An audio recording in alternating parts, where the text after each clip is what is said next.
can a man who once suggested turning the FBI headquarters into a museum of the deep state actually lead the agency? That is the burning question in this explosive showdown between Senator Amy Klobuchar and FBI Director nominee Kash Patel.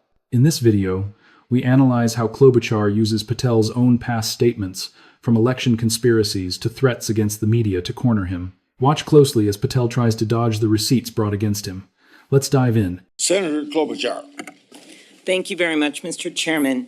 Mr. Patel, I think you know that I have great respect for the men and women of the FBI, their mission, fidelity, bravery, integrity. I believe they deserve a director who respects their work and sacrifices, and they deserve a director who's focused on their mission. This is not about bingo cards or games. This is not about revenge. This is about the safety of our country and the people that work in the FBI. And the FBI runs on facts, it runs on truth. Truth matters, and without truth, the whole system breaks down. You said that Donald Trump has every right to tell the world that in 2020, 2016, and every other election in between was rigged by our government because they were. Yes or no, did you say that? I don't have that statement in front of me. But okay, that was from August 27th, 2023 Thrive Time show. I'll put it on the record. These claims made in that statement were rejected by courts, including by Republican judges. Is that correct? I don't have enough of the facts in front of me to make that assessment. I will put that statement on the record, but I think everyone in this committee, including the Republican members, knows that these statements were rejected by courts. You were asked about the police officers in the Capitol who testified in the January 6 hearings, and you accused them of lying. Is that correct or not correct? I don't think that's accurate. Okay, Joe Packed podcast, March 2024, we'll put it on the record. I was there. The police officers were heroes that day. Yes. Did you post on your personal social media account in May of 2024, January 6th, never an insurrection, cowards in uniforms exposed. They broke the chain of command. I believe you're referencing a post that was shown in part earlier. I don't have it in front of me. You posted it, and it was on your account, and we will again put that out there once more as we go on. I don't want to lose any more time on this, but every one of these, there's a record of it, and you haven't answered.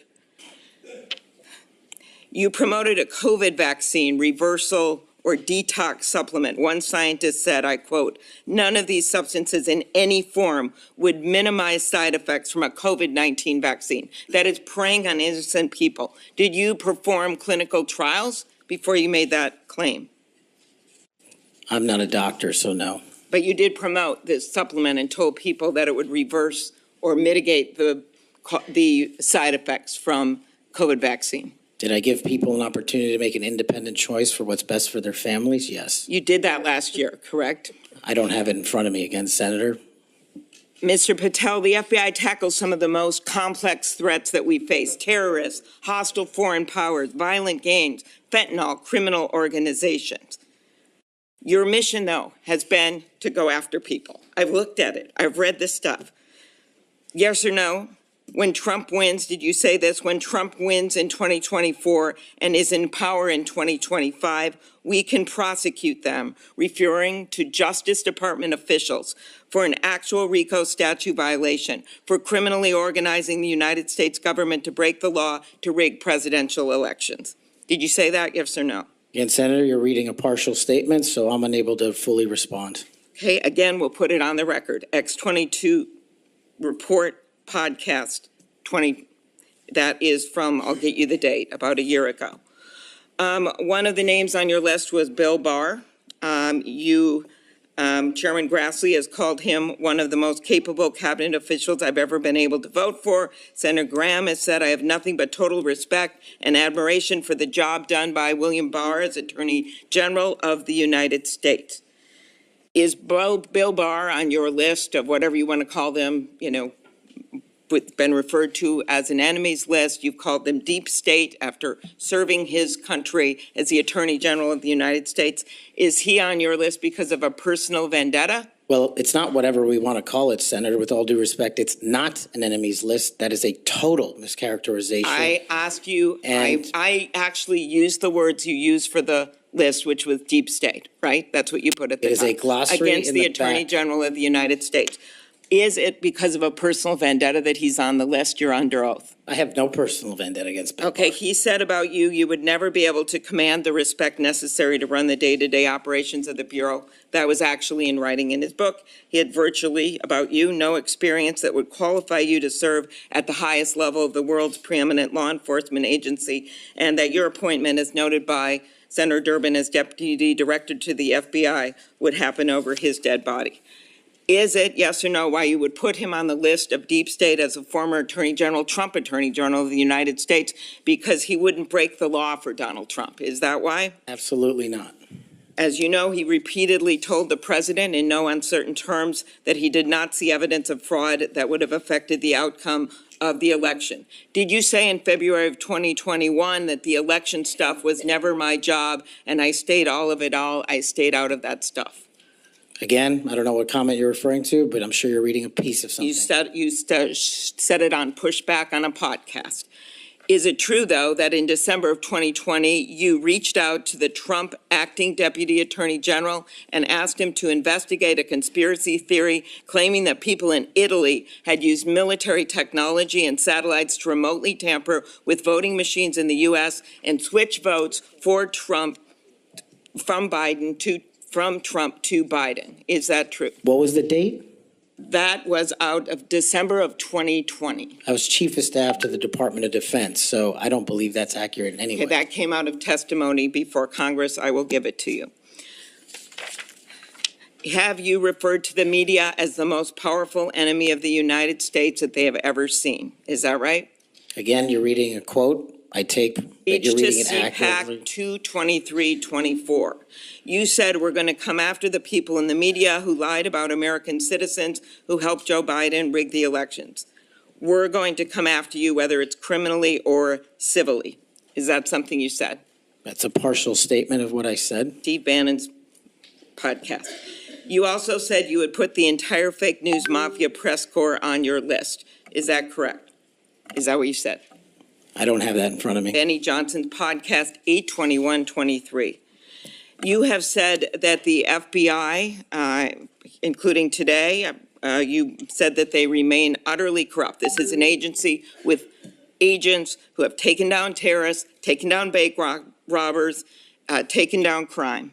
And you wrote that the FBI has become so thoroughly compromised that it will remain a threat to the people unless drastic measures are taken. Do you know that under Chris Wray's leadership, he took over at a very difficult time, we all know that, appointed by President Trump, that during his tenure, the applications to the FBI has in fact tripled? Do you think people would be applying to that agency like in those numbers if they thought it was so corrupt? The American public's trust in it is at 40%. That's an all-time low. Did you say that the FBI headquarters should be shut down and reopened as a museum of the deep state? Mr. Chairman, are we allowed to go an extra time? Let's see, you get a second round. Before I call on Senator Lee. Could he just answer the question if he said that the FBI headquarters, where they investigate cybercrime and terrorism, Mr. should Chair. be shut down and opened as a deep state? Hey, Mr. Chair. As a museum? Did he say that the headquarters should be shut down? Mr. Chair. I deserve an answer to that It's- question. I He guess is it's- asking to be head of the FBI, and he said that their headquarters should be shut down. Mr. Chair, parliamentary inquiry. You got anything you want to say, Mr. Patel, before I go on to Senator Lee? Simply this. If the best attacks on me are going to be false accusations and grotesque mischaracterizations, the only thing this body is doing is defeating the credibility of the men and women at the FBI. I stood with them here in this country. In every theater of war we have, I was on the ground in service of this nation. And any accusations leveled against me that I would somehow put political bias before the Constitution are grotesquely unfair. And I will have you reminded that I have been endorsed by over 300,000 law enforcement officers to become the next director of the FBI. Let's ask them. Mr. Mr. Chair. Chairman, I am quoting his own words Along- from September of 2024. It is his own words. It is not some conspiracy. It is what Mr. Patel actually said himself. Facts matter. Senator Klobuchar came prepared with dates, quotes, and records, leaving Kash Patel to defend himself by claiming his words were taken out of context. It was a brutal clash between documented history and political denial. Now, we want to hear your verdict. Do you think Kash Patel deserves to be the FBI director? Yes or no? Let us know your thoughts in the comments section below. If you enjoyed this breakdown, please hit that like button, share this video with your friends, and don't forget to subscribe to our channel for more in-depth political analysis. Thanks for watching.